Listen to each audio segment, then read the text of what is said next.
Hi everyone, welcome to a special 2-episode week of Second Act Actors. I hope you're coming to this episode after just listening to Stacy's episode, because this is Doug's episode. So like I said in the episode before, 2-episode week. These two individuals are so different from each other. They're so unique with incredibly different stories, and they happen to be married to each other. I love it. So both of them, Stacy and Doug, went to theater school, decided not to pursue acting, then had a second act career, and are now in a different third act career. And again, like I was saying before, have this wonderful way of being able to blend creativity from all their different acts into now this lovely third act life that they have created together. So this episode is Doug's episode. So Doug Ironside and I met through Stacy. She kind of forced us together, saying, I think Janet would be a really good, member of your improv group. And I said, dear God, improv is scary. But Doug said, no, you're going to come out and hang out with us improv people. And I joined their improv group, and it was probably the best thing I've ever done. Doug is incredibly interesting. So again, he has this very creative mind, but as you'll see in this episode, he's also extremely academic. So we do these deep dives into some of the academic parts of theater, and especially like community theater and improv.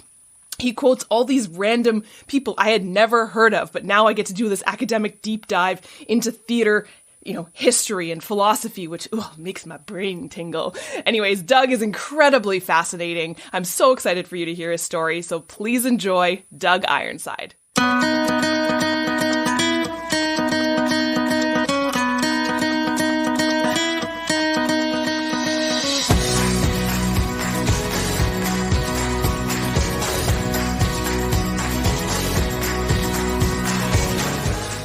As long as you have the signature Doug hat on. That's right. I can't do it with. Well, I didn't shave my head, so I kind of look a little rough. Like I'm so due to shave my head, so I figured I'd wear the signature hat. I'd go skinny and free flowing to the wind if I had done up my head. But my shaver, my shaver's the battery's dead, so you can barely do. Yeah, I need to buy a new one. So. Well, and it's COVID too, so who cares? It's not about what I look like. It's about what I say. Exactly. Dear Lord, I'm going to come up with the goods to say something interesting, I'm sure. Yeah. Well, yeah. Well, tell me your story, Doug.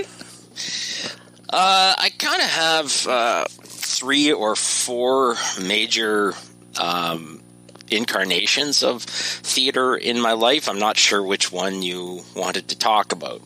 I kind of have my training where I went to Brecht University for theater, which was a very interesting experience. So that's sort of, and I actually have a pre-Brecht experience, leading up to why the heck anyone would go to school for theater. And then I have a sort of late 20s interesting experience leading into going back to school for nursing. And then I have a blank spot where I went to school for 4 years and really didn't do any theater. But then I picked up theater immediately after nursing school. So then I had a really major deep dive into community theater about there. And then I had a kind of a renaissance in my mid-40s when I moved to Aurelia, and Stacy and I needed to make some friends and make some creative connections. So I could focus on any of that as part of a history, or I could focus on the recent, on the now. I'm open. Like, what do you think would be more interesting to your listenership? I want to know all of it. You want to know all of it? Well, yeah. Oh my God! I know. I'm not exactly the most concise person. Okay, I'll start at the beginning. You can edit out anything that you want. Deal. Okay. So my interest in theater began when I was a teenager. Strangely enough, I had a gap in my high school calendar that I couldn't fill out. I had a conflict in my schedule, and the only thing I could really fit in there was theater, and I had no interest in theater. I had no experience in that as a child.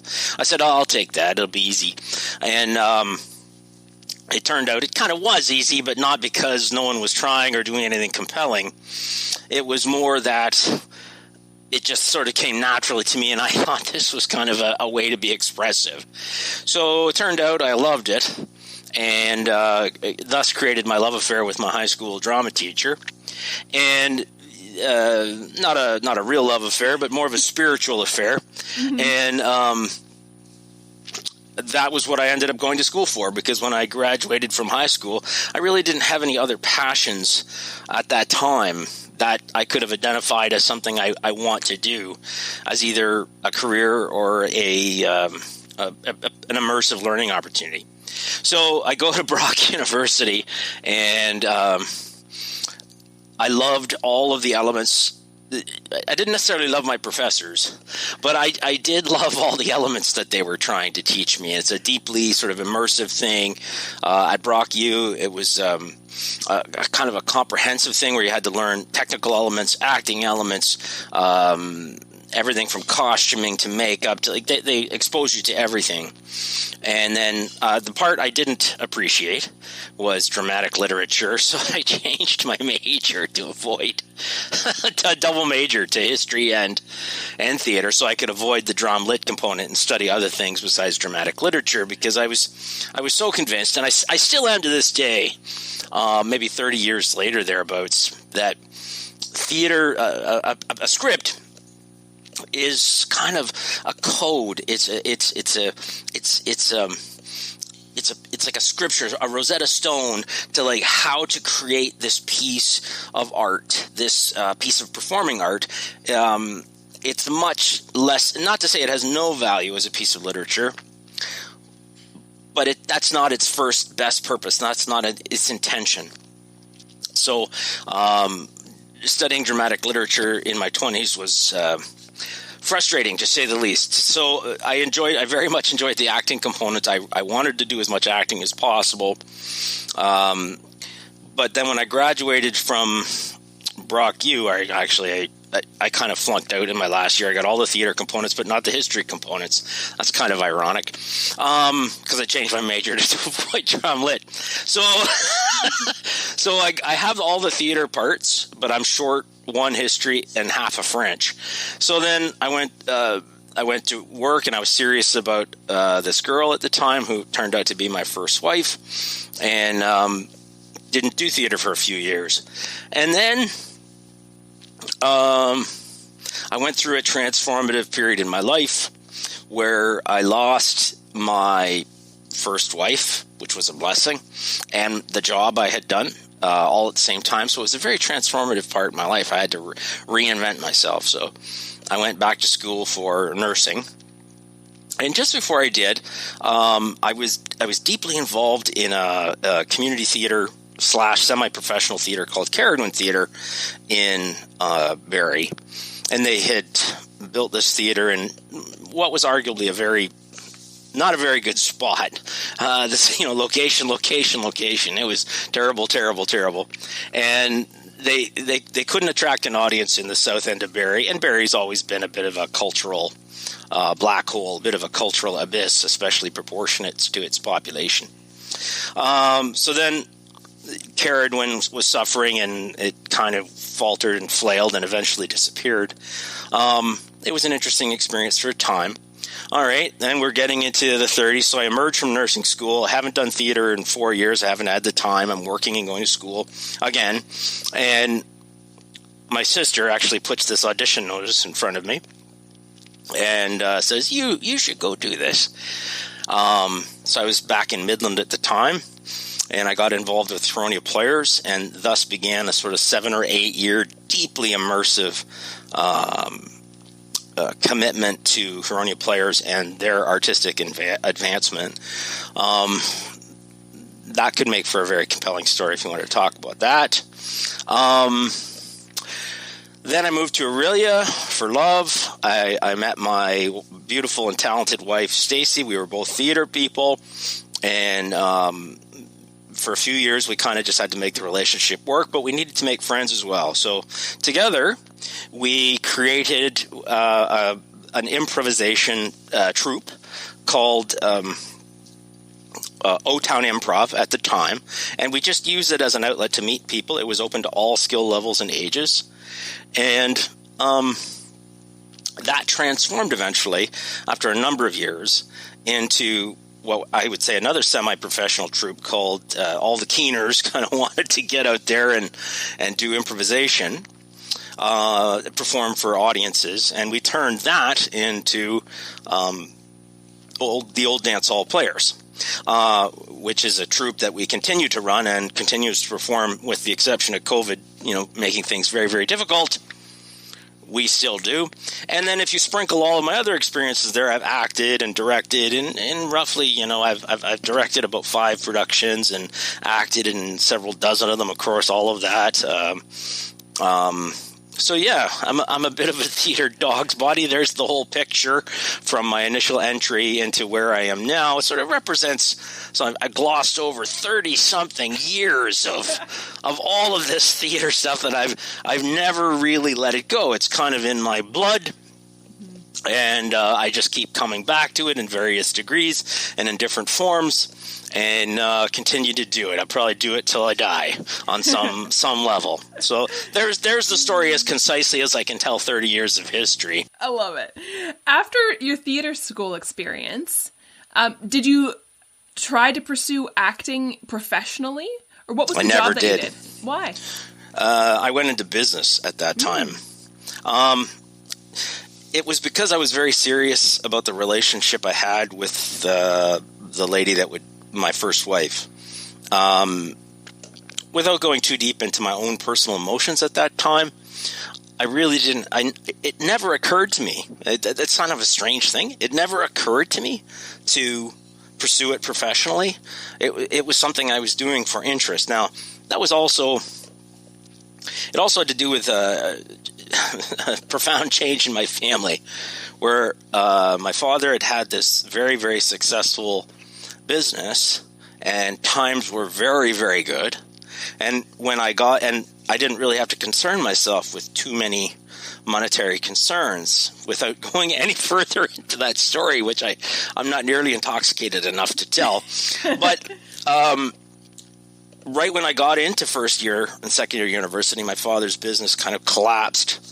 And then money went from really, really good, the family having quite a bit of financial well-being, into the family going into a crisis. And then I thought, well, I can't afford to be broke and married and move out of my situation in with my girlfriend, my serious girlfriend, where we're going to get married. I need to have a job that has more stability. So it never really occurred to me to live that type of lifestyle where I was going to be chasing auditions and living in Toronto perhaps, and that the woman I ended up marrying, we had plans to have a house and kids and more of a small town existence. So while theater was still deeply in my heart and my blood, and I had pursued it very intensely for a number of years, it was nothing that I was going to do professionally. I always said, it was only later. It was much, much later in my life. I said, damn it, I'm going to get paid for this. So, which was just sort of a challenge I took on later in life. But, when I was in my 20s, I thought, no, we got a life to live. I can't live that type of lifestyle. And many people go and chase that type of lifestyle and never succeed. So I never gave it a go in my 20s. The twists and turns, the forks in the road, the river, bending around. It just wasn't in the cards for me. Yeah. So do I regret it? I probably regretted it in my 30s a little bit. But then I changed gears again. I've always had so many darn interests. And that has been a blessing in one way, because there's so many things I'm interested in. You name it, I've probably taken a deep dive in it at one point in my life. But theater is a recurrent theme in my life, but it's not, and it's deep, deep down in my soul. It's sort of pulsing on my heart. I'll never forget it. I never let it go completely, but I've had, burgeoning interests in other things where I obsess with, I have other interests like canoeing, outdoor exploration, writing, other creative outlets, public speaking, facilitation. I'm passionate about my job. So, I'm trying to live this mosaic, this tapestry of a life. So that's basically what happened. Yeah. And so what brought you into what is now your current, grown-up job Nursing. What brought you into nursing school and now your job in nursing? Well, when you go to school in your 20s for an experiential exploration of your soul and your mind, that was one thing, and it was the worst financial decision of my life. I probably spent $33,000. I think that was my debt. So I spent more than that, but I walked away 33 large in the hole, and didn't have anything to show for it. I always say with that education and $2, I could buy a cup of coffee. So then, after I worked for 4 years and did fairly well in business. I wasn't great at it, but I wasn't terrible either. I worked my way up to a decent position inside a tool. They dealt with tools, and I was kind of a salesman and store manager at the same time. And when the marriage and that job sort of lost at the same time, I was completely free. So I could have chosen just about anything. So I went into nursing and medicine because I didn't want to work in a corporate atmosphere anymore. I was I got into a job competition where I was the last of 2 candidates after a very large search, and I almost got the job. I was candidate B out of A and B at the very, very end. And that put me to a bit of a decision where I said, hey, this isn't me. I got to reinvent myself. So, I chose nursing partly because my mother was a nurse for 33 years and was always the stable one in the relationship, and I kind of wanted stability and employability at the end. I wanted to help people, not sort of sell things to people. I wanted to change the motif of what I was going to do. At the time, there was a shortage of nurses, so I knew there was good employability. So if I invested in this education, I was going to get a gainful career. And I was going to just have faith that I was going to find a niche.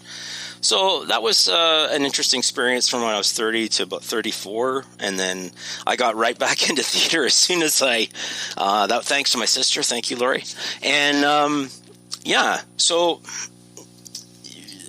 after the nursing career was established, I got my hands dirty again.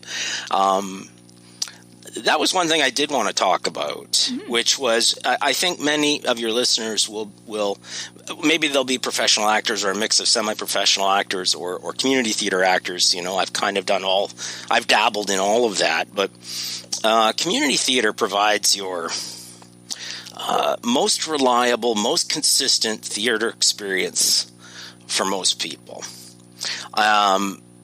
who are doing theater. I think they are the greatest body of theater creative types who want to do that everywhere from someone on the verge of maybe getting a movie role, doing extra work, all the way down to somebody who's taking improvisation classes, acting classes, all the way down to the person that's involved in one show every 3 years on the community theater level. I think that community theater spectrum is very interesting because that's your broadest collection of people of all skills and ages. I think that's an interesting thing. Yeah. Community theater, to me, who has just now started into community theater, having never done it before. I did some theater when I was a kid. That was actually like a professional touring company that I was part of. But community theater is it's the best. It's the best.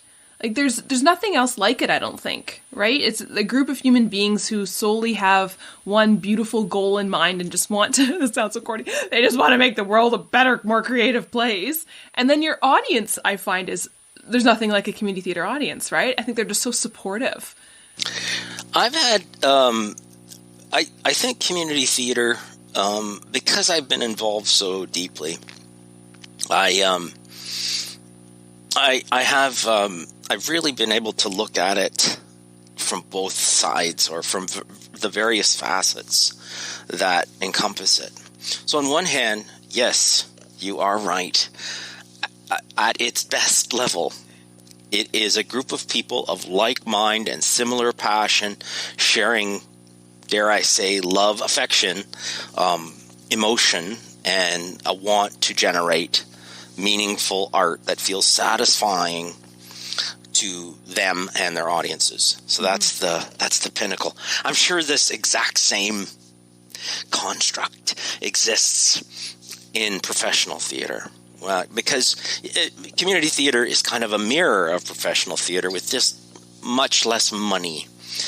Community theater has much less money. Professional theater has more money. They still starve. Don't kid yourself. Shaw and Stratford, they're begging for money and government grants every year to keep the boat afloat. So, that's a different story. Anyway, so community theater at its heart has much less money, but it has tremendous passion. Similar idea, passion. And where people's passions are and their hobbies and their interests are, that's where their soul is. So they're very emotionally invested. And that emotional investiture, I wouldn't say it has a dark side, but it has another side to the sword. Two sides. Have you experienced that, or? Not yet. But as soon as you said that, I was like, oh, I think I kind of see what you're getting at. But yes, please do elaborate. Okay. All right. Well, this is... Okay, so for one thing, I don't want to spew off about community theater before I say this, okay? Because community theater is a lovely thing, but its nuances might be interesting to those of any of you listening, that it might be interesting in terms of its political construct. So we'll talk about that in a second.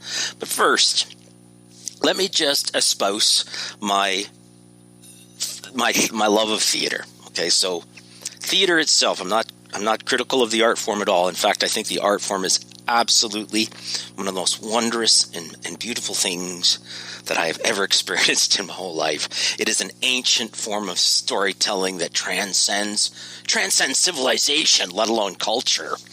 It is reflected in the base storytelling and the most fundamental transfer of ideas and emotions and ideologies throughout all culture and all of history.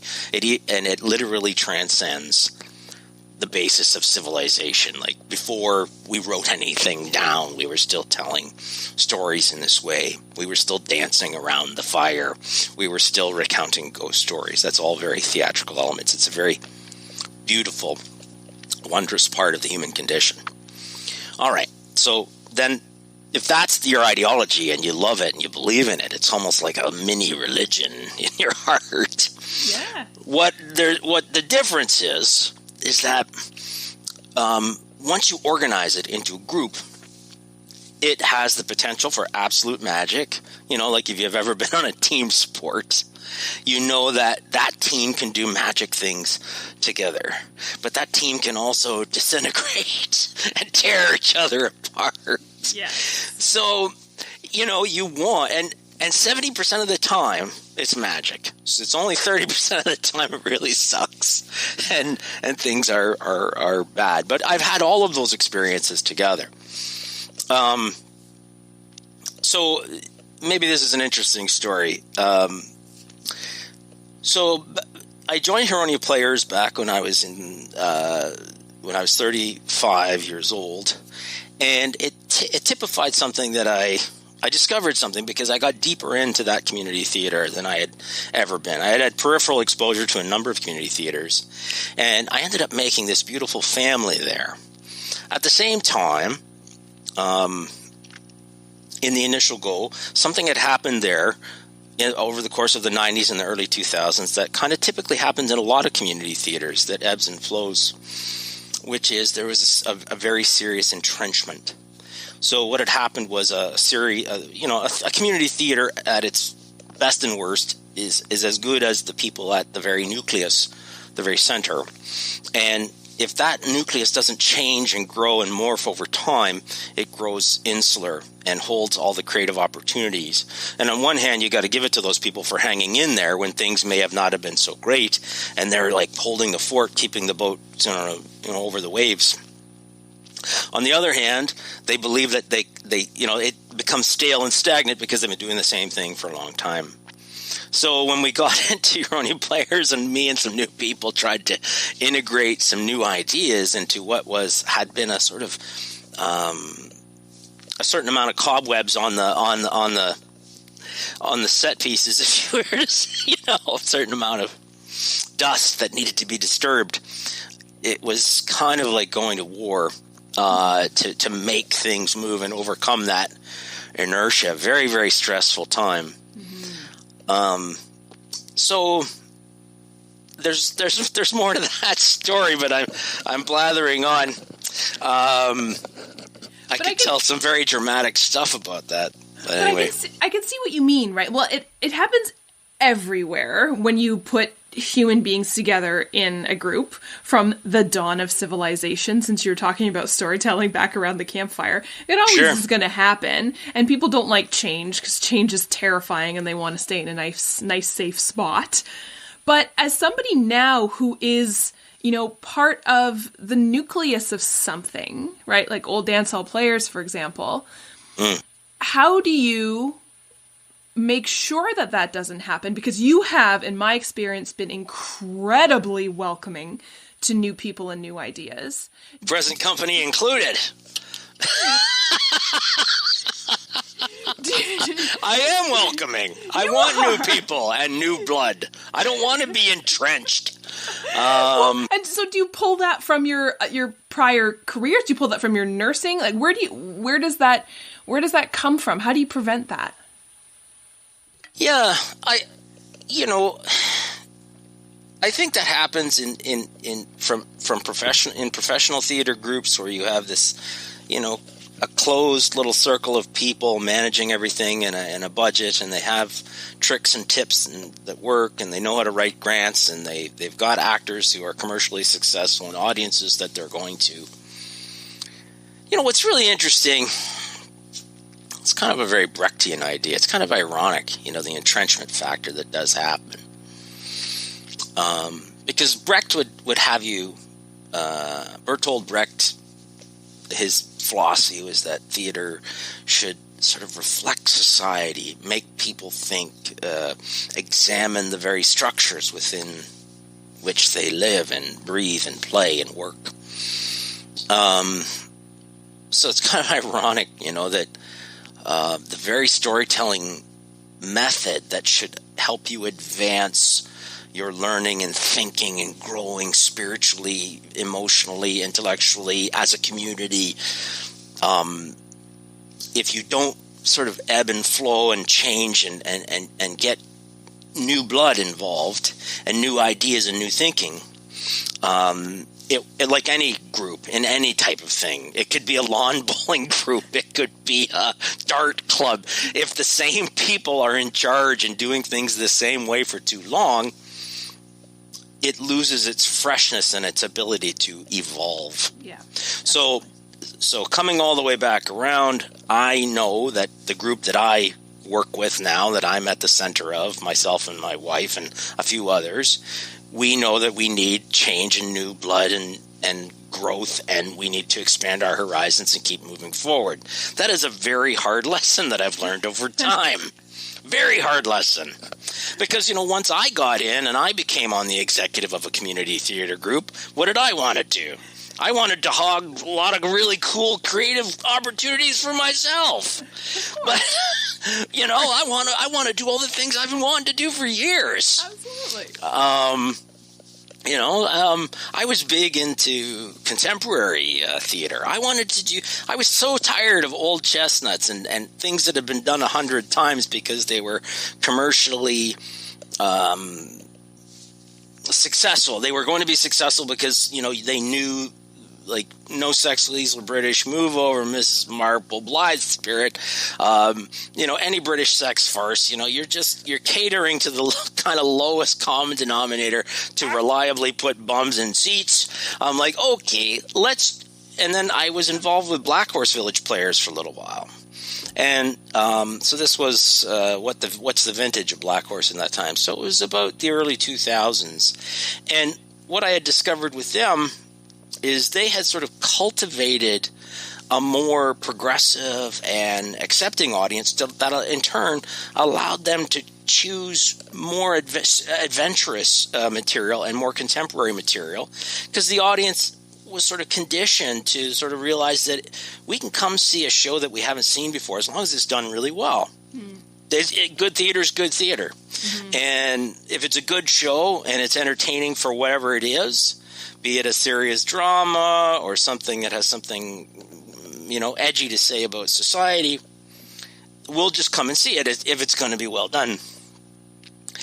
So to encourage people to make more progressive choices, more modern choices, do something a bit more daring and try and build that audience, and that's a really interesting question. How does any group and any creative group define success? How is success defined? Is it bums and seats? Is it money in the bank? Is it an ability to compensate our actors reasonably well? Is it that we have a very satisfied audience? Is that we made compelling art? What is it? That's a good question.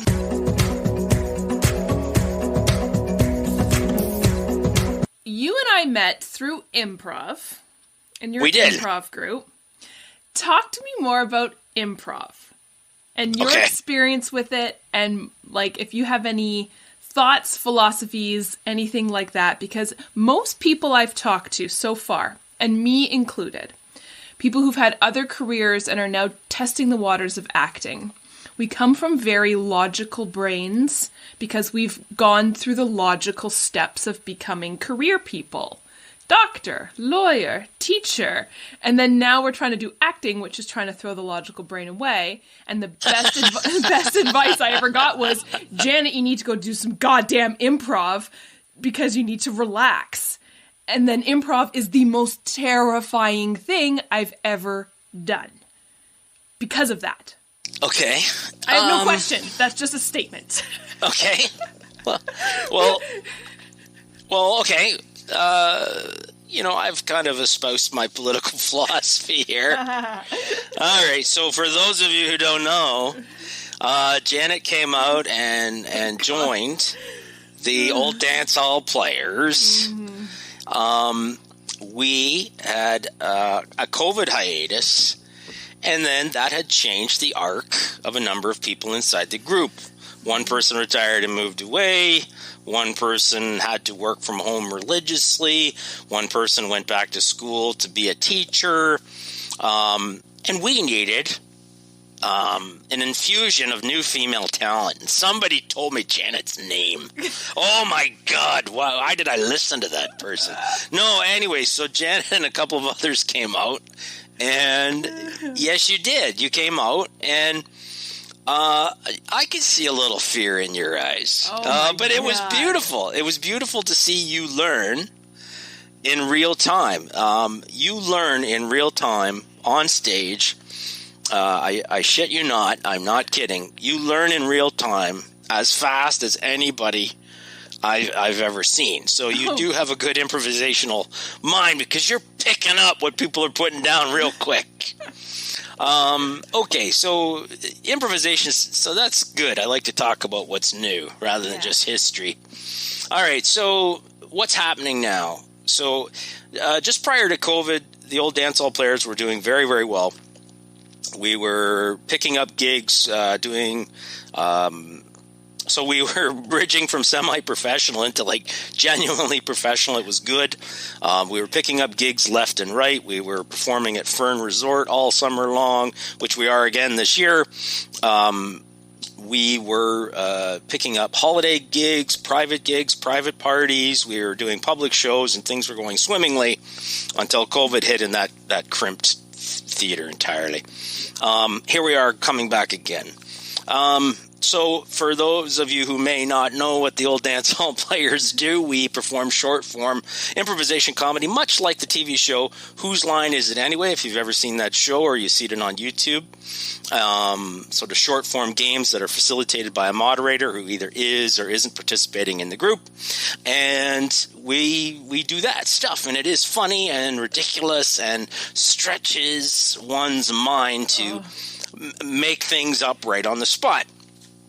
So, Janet, to come back to you. So, many people are very script reliant. Mm-hmm. There's a lot of actors out there.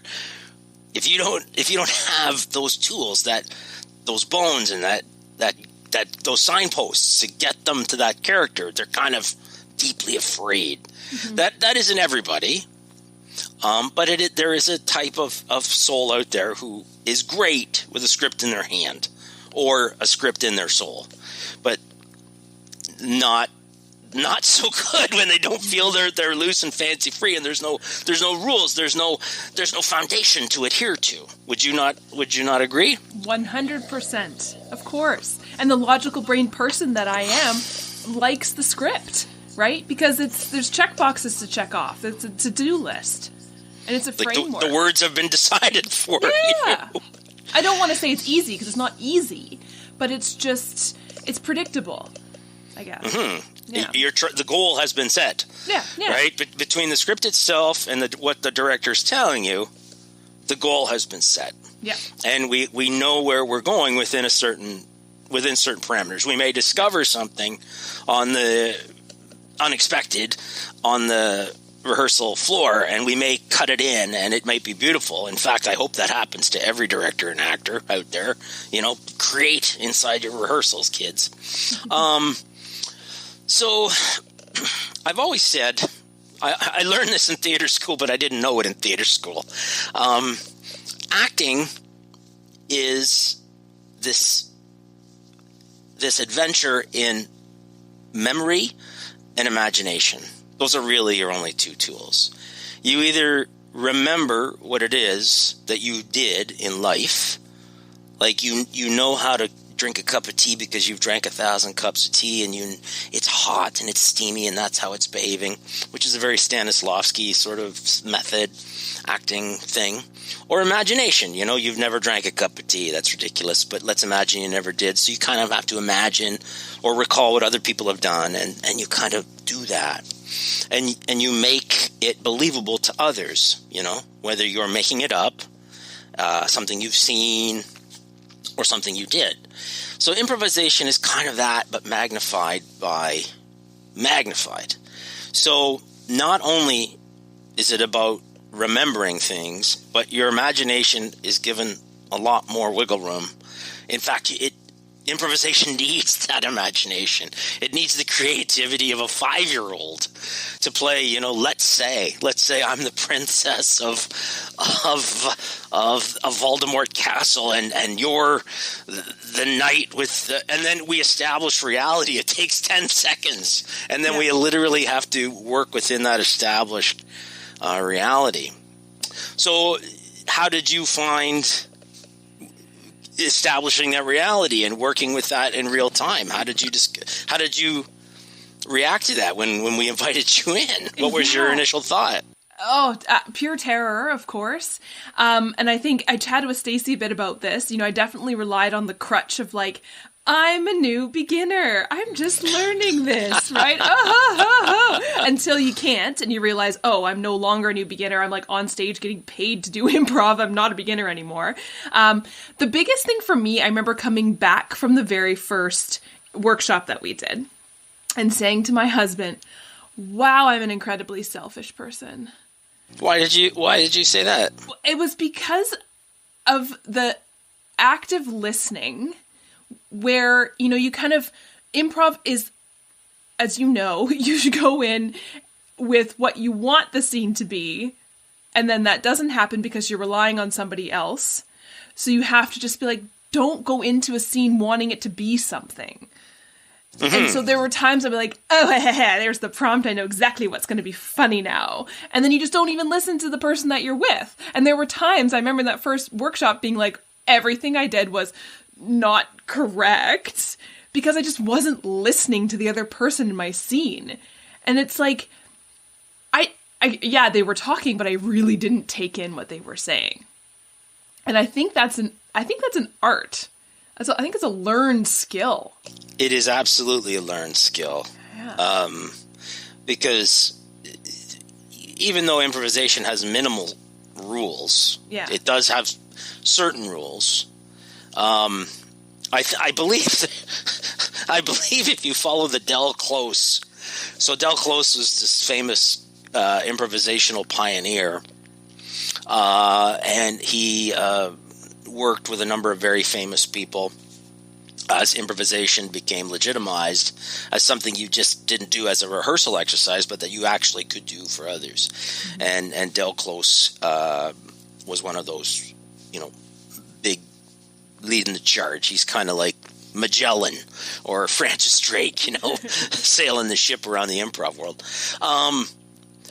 So I believe there are like roughly 6 rules. So kind of staying in the moment is one of them, right? Which involves listening.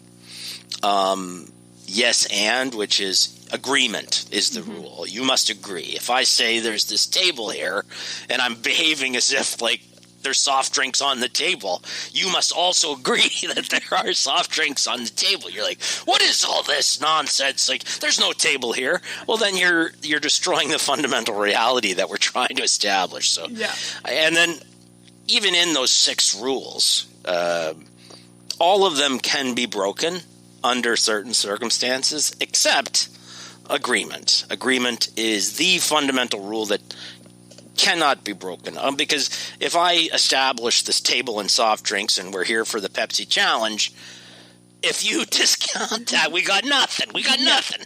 Yeah. So you got to listen to me, but at the same time, here I made the initial establishment. We're here for the Pepsi challenge. Ooh, that's where we're at. I've got to listen to the words that come out of your mouth, because whatever you say in response to me is real. I've got to deal. Like, what would a reasonable person do in that situation? Or maybe what would a completely unreasonable person do in that situation? That might be funny, too. And improv isn't always about comedy, but it's about an established reality, and it plays very much with the audience's sense of anticipation, which many traditional plays do. Stories mess with your sense of anticipation. They give you something. They present something that you know will happen later. They put a door there and you better think someone's going to come through. Ooh, what's going to happen? But improvisation does that constantly, where there's going to be the shoe that's going to drop. There's just going to be this thing. This is a jar of poison, and it just sits there on stage. I just made that up. There's this jar of poison. Is that person going to drink it? And then the audience is like, oh my God, yes, somebody's going to drink the poison, but who? But when? But how? Or do they, all of this nonsense just totally engages the audience, whether it's funny or not. This sense of anticipation, this beautiful, it's going to happen maybe if you hang in there. And it requires audience buy-in in that way. So you could see all the preparation I put into this interview. I'm just like a true improviser. I'm just making it all up as I go along. I didn't know what the hell we were going to talk about, but improv's cool. Improv is so cool. And it's funny because after the first workshop and after the subsequent ones in our performance and stuff like that, I had more than anything, I think this is going to overly dramatic, more than anything in my life, Doug. I had acting. You're making me laugh. I had this huge weight was just lifted off my shoulders, and it was so freeing because of having lived my life in science is very algorithmic, because it has to be, right? In nursing, it's algorithms that we follow, otherwise people die and bad things happen, where improv is just not. And so that feeling of like my brain was just craving that, just free, creative, not intimidating, because nothing about this group was intimidating, but just that fear and excitement, that adrenaline rush. And so much so that I was just like craving it afterwards. Craving it. I'm excited this week. Like, I don't know if Stacey told you, I signed up for an improv class at Second City because I was like, I need to learn more about this. This is so fun. I want to do more of this because of the adrenaline and the people, of course, too. Like, the utmost support, like when we were on stage at the Opera House of these veterans being so supportive of us newbies. I just remember looking over and like KK's face looking at me being like, yes, girl. I'm like, thank you. Just support emanating from people. I'm on a big rant, but just improv is great. I've been ranting this whole interview so far. So Yeah, it was great to see you learn and grow. I remember when we played the game Elimination, which is basically the same scene played a number of times with fewer and fewer and fewer and fewer actors each time, until one actor is doing all the parts, and you were the last person, and you were doing all the parts, and that was so delicious to watch because I believe that was your first public performance of improvisation. Yes. And that person who's left at the end of Elimination really is on the hot seat to remember an entire scene with 5 actors, and I can still remember it. You got to boil that scene down to its most fundamental essence. Now, like anything, there are tricks. Making Elimination work, you got to remember the first line and the last line and something key in between. If you can do that, you can play Elimination. And you did. I thought you were very game. It was beautiful to see you go.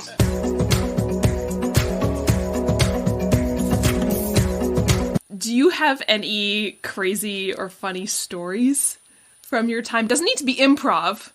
Okay. On stage or anything like that. I probably have the most notorious. I have several, of course I do. Okay. But I have probably the most famous notorious story in all of theater. I almost killed somebody inadvertently. Okay, do you want this tale? Okay. I'll edit it if it's horrible. It's not horrible. Everybody lived. So this is a high school story, but it's about anyway. We were doing a play called Dracula. There are many theatrical versions of Dracula. The traditional director at our high school was a guy named Ray Holt. He passed on. He's gone now. Him and I very much had an understanding and mutual respect. It's not going to sound like it in this story. He didn't direct Dracula. He agreed to do the special effects. And this included a flash pot, a little poof, some clouds, Dracula appears, wiring all these sounds like buzzers, zzz, ring, ring, all this stuff. And it was cool. He's putting it all in. And everybody's fooling around with it, ring, ring, buzz, buzz. They're playing around with all the sound effects and doing what teenagers do. And I said, I got one cue here. I better go see what these sounds are all about. I wanted to make the buzzer buzz. That's what I wanted to do. So I go back behind the stage, and there is a sea of buttons. There's got to be all these buttons on all these control modules. 3 on one, 5 on another. They're all unmarked. There's wires coming out of everything. I think to myself, which one of these turns on the buzzer? So I press button number 1. Nothing's happening. What about button number 2? Nothing.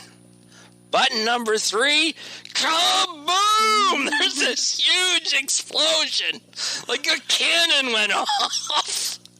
And I look to my right, and the entire stage is billowing with white smoke. Like you can't even see. Like the whole place is just billowing with this massive cloud of white smoke, impenetrable.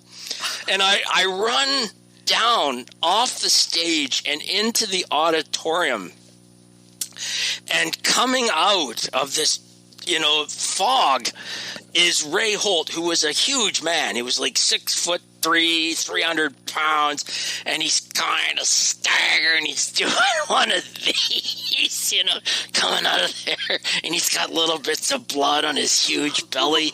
And it turned out that he was filling the flash pot at the exact same time that I pressed button number 3.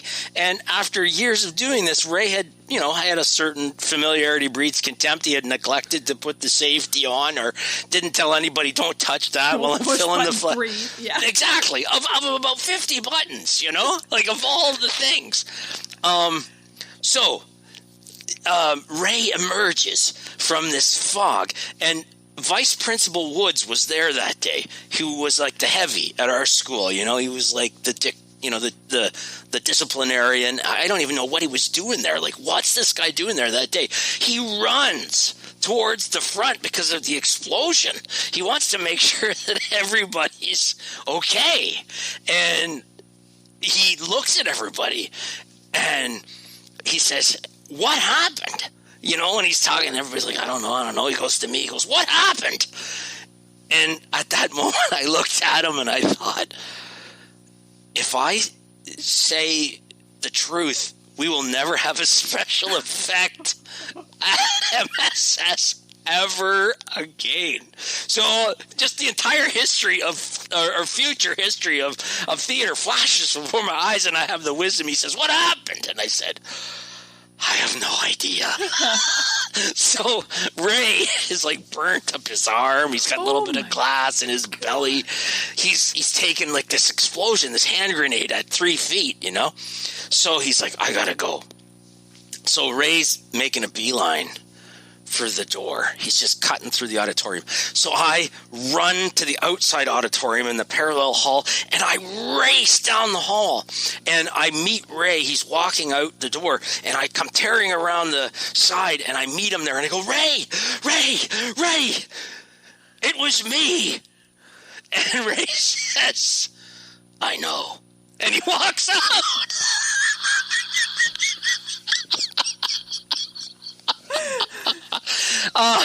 That's amazing. And that guy, because Vice Principal Woods was there, he came back to rehearsal half an hour later to illustrate to all of us and to Vice Principal Woods that this was nothing. Yeah, this was par for the course. Yeah. Nothing to worry about. And then years later, Ray would, have other high school drama classes, and he would say, he would tell the story with great relish to other people, and he would say, "Doug Ironside, that's the guy that nearly blew me up." Oh my God! So that is probably the most famous. Yeah, that's incredible. Yeah, years later, we had a party. We had like an anniversary party. And we put some famous slogans, like referring to some very infamous and famous events that had happened in inside the Huronia Players and Midland theater scene. And so we put these slogans on the back of the T-shirt, and on the back of mine, it said, "Ray Holt goes kaboom." And he was there. He got a kick out of that. So that's pretty infamous. I don't think it gets much crazier than that. Yeah. So, do you have any advice for anybody interested in, say, trying improv or trying theater kind of later on in life? Do you have any advice?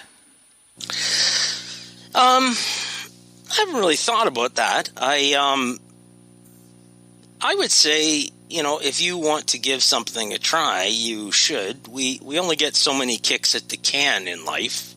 As I've gotten a bit older, you got to try things. When we have given, like, Kristen Keller, who's one of our improvisation dogs buddies, she, like me, when Stacy and I first got here, we did a bunch of courses for all skill levels. And we... and Kristen also did the same thing. And I think it's just about openness and willingness to explore. Shaw said, we don't cease to play because we get old. We get old because we cease to play. I think there's some tremendous wisdom in that. I think you've got to be willing to play. If you're going to try something more traditional and you want that script, I think that same essence comes into play.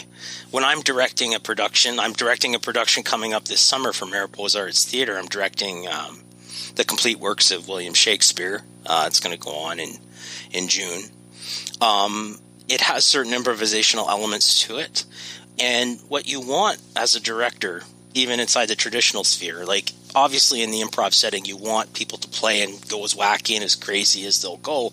You can always pull it back 10% and say, okay, maybe that was a bit much, or this choice was a bit, too risque. Mm-hmm. But even inside contemporary film, contemporary theater, on any level, from the most basic, church basement production, all the way up to the most high-level professional theater in Toronto, just say, or Chicago. I think what theater deserves is that sense of play and imagination and creativity. What you see new people do is restrict themselves and hold themselves down, where I think, they're trying theater because they consider themselves an expressive, creative person. So you want people to go a bit too far. What is a director or group of actors except sculptors who are trying to sort of carve away the pieces? I think if you think of it as a sculpture, you want all the energy and all the magnetism and all the energy, and you want to carve away the pieces to come down to the thing. Whether it's a comedy, drama, thriller, whatever it is. If you don't have enough clay, you can't come down. You got to start slapping clay on. Right. So I would suggest my piece of advice after all of those metaphors is don't be afraid to play. You've got to go farther than you think. 10% beyond normal. You can always come back to natural. You can always come back. But what's more difficult is for people to go further. Go further. Go crazy. What do you have to lose? Just let it all hang out. One of the acting exercises they teach you at theater school is like, how big can you be on stage? That's very early on. And often beginning actors are confused by that. So then the theater instructor sort of does a big spread eagle X, and she goes, this big. That's how big you can be. That's it. That's your physical limitation. Like, in terms of energy, I don't know how you can go so far as you look like you're screaming and yelling, but, that far. Now, to get an actor to sort of spread eagle their legs and their arms and yell on stage, especially somebody new, you think they're terrified of just being there. Then you said, I just want you to... And they would get you to do this exercise where you would spread your arms, you would put your head to the ceiling, and you would say, I'm ready! Which feels particularly stupid. It doesn't feel like, what is this? What are they trying to do? And they can't articulate it. Maybe no one articulated it to them. But what I'm ready, that exercise does, is get you ready to be big. It gets you ready to be creative. It gets your juice, So that's my advice. Go get that juice. Be brave. You got nothing to lose.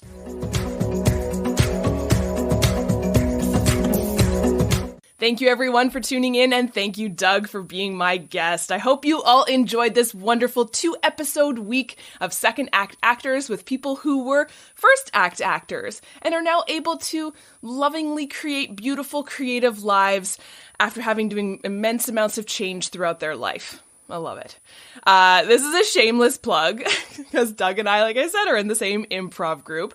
If you ever want to come and see us try and do improv, make a huge fool out of ourselves, especially me, Doug's great at it. I'm just more embarrassing than anything. Check out the Old Dance Hall Players. That's our improv group. We have public shows every so often, and it'd be great to have you come out and introduce yourself. I love to meet people who listen to the show. That would just be fantastic.